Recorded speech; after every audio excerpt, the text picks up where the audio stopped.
ಸರ್ಕಾರಿ ನೌಕರರ ಸಂಘದ ಪ್ರಮುಖ ಬೇಡಿಕೆಯಾದ ಕೇಂದ್ರದ ವೇತನ ಆಯೋಗ ಜಾರಿ ಹಾಗೂ ಹೊಸ ಪಿಂಚಣಿ ಯೋಜನೆ ರದ್ದತಿಯಾದಲ್ಲಿ ಸರ್ಕಾರಿ ನೌಕರರನ್ನ ಇನ್ನು ಉತ್ತಮವಾಗಿ ಹಾಗೂ ಪರಿಣಾಮಕಾರಿಯಾಗಿ ಕೆಲಸ ನಿರ್ವಹಿಸಲು ಸಾಧ್ಯವಿದೆ ಎಂದು ಸರ್ಕಾರಿ ನೌಕರರ ಸಂಘದ ರಾಜ್ಯಾಧ್ಯಕ್ಷ ಸಿಎಸ್ ಷಡಕ್ಷರಿ ಹೇಳಿದರು.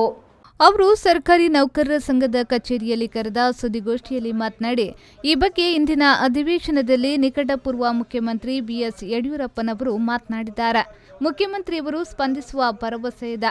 ಆದ್ದರಿಂದ ಈ ಬಾರಿ ರಾಜ್ಯ ಸರ್ಕಾರಿ ನೌಕರರಿಗೆ ಕೇಂದ್ರ ಮಾದರಿಯ ವೇತನ ಸಿಗಬಹುದು ಎನ್ನುವ ವಿಶ್ವಾಸ ಇದೆ ಎಂದರು. ದೇಶದ 25 ರಾಜ್ಯಗಳಲ್ಲಿ ಈಗಾಗಲೇ ಕೇಂದ್ರ ಮಾದರಿಯಲ್ಲಿ ವೇತನ ಪಾವತಿಯಾಗುತ್ತಿದೆ. ಆದ್ದರಿಂದ ನಾವು ಕೇಳುವುದು ನಮ್ಮ ಹಕ್ಕು ಎಂದು ಹೇಳಿದರು. ಸರ್ಕಾರಿ ನೌಕರರ ಪರಿಶ್ರಮದಿಂದ ಜಿಎಸ್ಟಿ ಸಂಗ್ರಹದಲ್ಲಿ ರಾಜ್ಯ 2ನೇ ಸ್ಥಾನದಲ್ಲಿದೆ. ಅಭಿವೃದ್ಧಿಯಲ್ಲಿ ಕರ್ನಾಟಕ 6ನೇ ಸ್ಥಾನದಲ್ಲಿದೆ. 2.6 ಲಕ್ಷ ಹುದ್ದೆಗಳು ಖಾಲಿಯಿದ್ದು ಸಂಕಷ್ಟದ ಸಮಯದಲ್ಲೂ ಉತ್ತಮವಾದ ಸೇವೆಯನ್ನ ರಾಜ್ಯದ ಸರ್ಕಾರಿ ನೌಕರರು ನೀಡುತ್ತಿದ್ದಾರೆ ಎಂದು ಹೇಳಿದರು.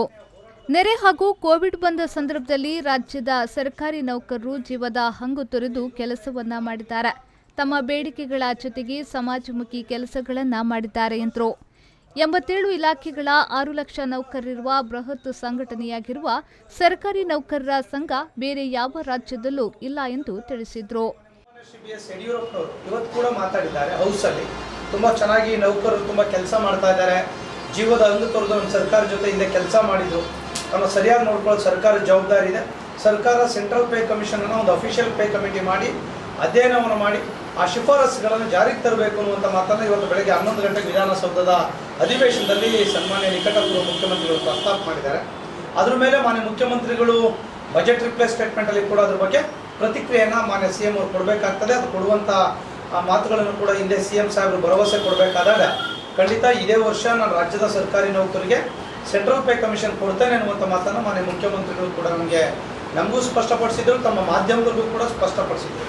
ಹಾಗಾಗಿ ಇದು 100 ವರ್ಷದ ಈ ಸಂಘಟನೆಯ ಹೋರಾಟದ ಬದುಕಿನಲ್ಲಿ ಸುಮಾರು 60-70 ವರ್ಷದಿಂದ ಸೆಂಟ್ರಲ್ ಪೇ ಕಮಿಷನ್ ಕೊಡಬೇಕನ್ನೋ ಡಿಮ್ಯಾಂಡ್ ಇತ್ತು. ಆದರೆ ಎಲ್ಲೂ ಪ್ರಯತ್ನಗಳಾಗಿರಲಿಲ್ಲ. ಅದಲ್ಲರಿಗೆ ಏನೋ ಚೇಂಜ್ ಆಗಿ ಕೊಟ್ಟಷ್ಟು ಇಸ್ಕೊಳ್ಳೋದು ಏನೇನೋ ಇತ್ತು. ಬಟ್ ಈ ವರ್ಷ ರಾಜ್ಯದ ಎಲ್ಲ ಸರ್ಕಾರಿ ನೌಕರರು, ಎಲ್ಲ ಅಧಿಕಾರಿಗಳು, ಎಲ್ಲ ತಾಲೂಕು ಜಿಲ್ಲಾ ಶಾಖೆಗಳಲ್ಲಿ ಅದ್ಭುತವಾಗಿರುವಂಥ ಸಂಘಟನೆ ಇದೆ. ಬಹುಶಃ ಏನಾದರೂ ಸರ್ಕಾರ ದಿಸೆನಲ್ಲಿ ಮನೆ ಮುಖ್ಯಮಂತ್ರಿಗಳು, ಅಧಿಕಾರಿಗಳೆಲ್ಲರೂ ಅವರು ಸೆಂಟ್ರಲ್ ಪೇ ಕಮಿಷನ್ ಬಗ್ಗೆನೇ ಮಾತನಾಡ್ತಾ ಇದ್ದಾರೆ. ಈಗ ನಮಗೆ ಕೂಡ ವಿಶ್ವಾಸ ಇದೆ, ಈ ಬಾರಿ ಸೆಂಟ್ರಲ್ ಪೇ ಕಮಿಷನ್ ಅನ್ನ ರಾಜ್ಯ ಸರ್ಕಾರ ನಮ್ಮ ನೌಕರಿಗೆ 1/7/2022 ರಚನೆ ಮಾಡ್ತದೆ. ಅಥವಾ ಒಂದು 4-5 ತಿಂಗಳು ಬೇಕಾಗ್ತದೆ.